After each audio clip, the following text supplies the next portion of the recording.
Hello everyone, welcome back to another video, and I'm going to be ranking all the Star Wars movies, the theatrical, live action ones. So I won't be adding the animated one in there. I won't be ranking the shows and all. I'll talk about those in our video. So I'm going to rank from Phantom Menace, so the prequel films, the original trilogy, Force Awakens, and Rogue One. I'm going to be ranking them. So let me start off with, at number 8, we have Star Wars Episode 1, The Phantom Menace. I'm showing the back because this looks way better than just a face. There's that. So yeah, this film's been talked like to death probably, so there's probably nothing new I can add as right now, but the reason why it's at the very bottom is 3 lovely words. Jar Jar Binks. Misaka Jar Jar Binks! Yeah, he's atrocious. I hate everything about him. The film is so incredibly boring and unnecessary with all the Senate talks. Only 2 things that save it is the pod racing and the Darth Maul fight at the end. But even then, it cuts to Jar Jar being Jar Jar. And yeah, I'll go more in depth in a review about that. But yeah, that's at the bottom. So, at number 7, not that much better, is Star Wars Episode 2, Attack of the Clones. Now, this is probably the most boring Star Wars film out of them all. While that one at least has some cool fight scenes in it with Darth Maul and all, this is so bland with the romance between Anakin and Padme. I don't think they could have written worse dialogue. Like the sand line that's been infamous. One of my favorite parts about the film though, it has the best bounty hunter in my opinion, and that's a Jango Fett. I mean, everything about him, I mean, when you just read up about him being in this plot with the clone army for what would happen with Order 66. I just think he's such a great character, and it's so sad to see him go out like he does. And the plot in the film's kind of stupid too, like how he hires this one bounty hunter to go kill Padme when he's just as capable to do it himself. And that is really much more I have to say about this film, so...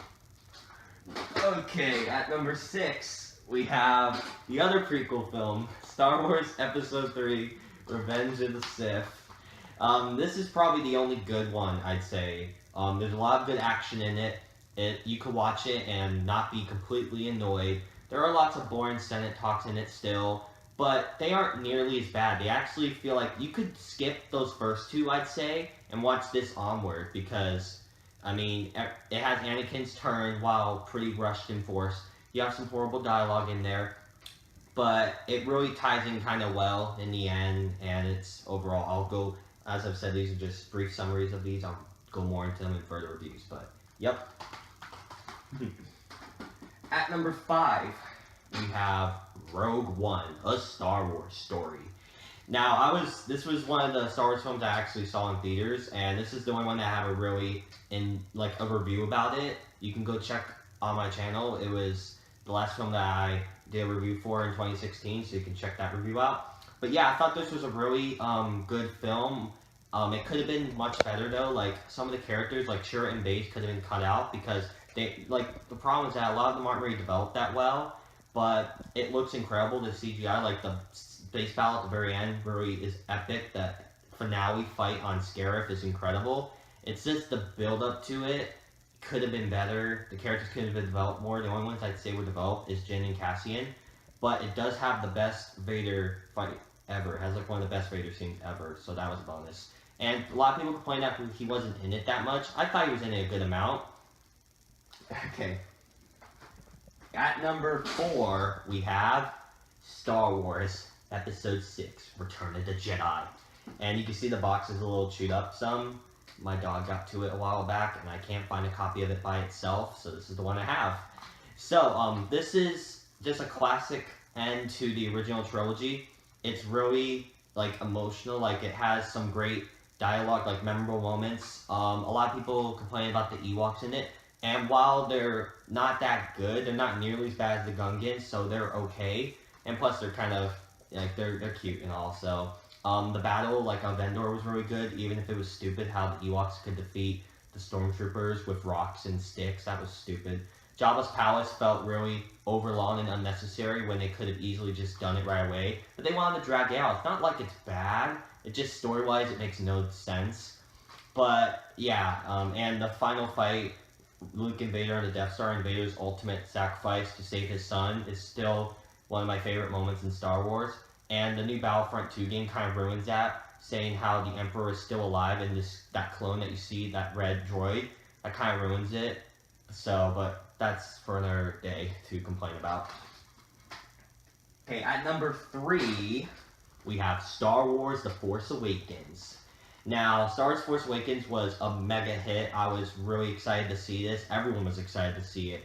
It's the 3rd highest grossing film of all time. One of the only films to make over $2 billion worldwide, and for good reason. This breathed life into the franchise when the franchise was going downhill. The only thing that kept it afloat was that Clone Wars TV show.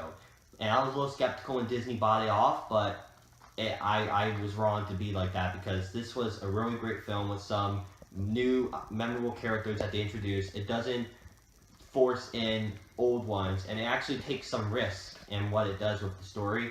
How it looks is incredible. I was in it from first to end. The only problem I would have with the film was Starkiller Base. It's another Death Star, and how I hate how it kept cutting out of the emotional fight between like Kylo Ray and Finn with their lightsaber fight in the very end, and it kept cutting to the space battle. I would have liked to see more of the lightsaber fight itself, but a really good film overall. Okay, we're getting down to the top 2. Now these are really tough ones. It's either this one or the other one by fans. But my number 2 is the original Star Wars, or A New Hope as everyone likes to call it now, which makes sense to call it because of the overall universe. Now, this is such an iconic film. A lot of people say it changed cinema, and it's influenced it greatly. And I can see that, because not only is there so many iconic shots, moments, the score, like I didn't mention with the prequels, but even the prequels have great music, but this music, like the opening crawl, just Luke's theme, everything about it, the cantina, like everything about the music is so great. It makes you feel more into the movies, and it has some really memorable characters, memorable lines. Every part of the film is great, except when the special editions added a lot of problems with a perfect film to make it not as good, because you know what's bad is when you're young watching the film, you skip past those CG and all that parts that ruin the film. But it also has some of my favorite moments, like where Luke, Han, Chewbacca, and the droids and all that go to rescue Leia. I just love that entire rescue scene with Obi-Wan's eventual sacrifice and then them fighting. It's just an overall great film.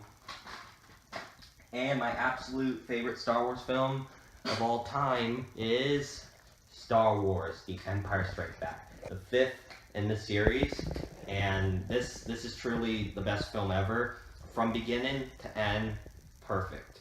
The dialogue, great. It's shot so beautifully. The music is even better than the original. The characters are really good. They add in new stuff instead of just a rehash to cash in. They really tried with this one, and it shows. And it also has that most iconic twist of all time. I'm not going to say in case you don't know, I'm pretty sure everyone knows it by now. This is truly the best Star Wars film and one of my favorite films of all time. Such a great film. I hope you all enjoyed this ranking of the movies, and it wasn't as in-depth, but I can do reviews if you guys really want me to see that. I hope you all enjoyed, and I'll see you later. Bye.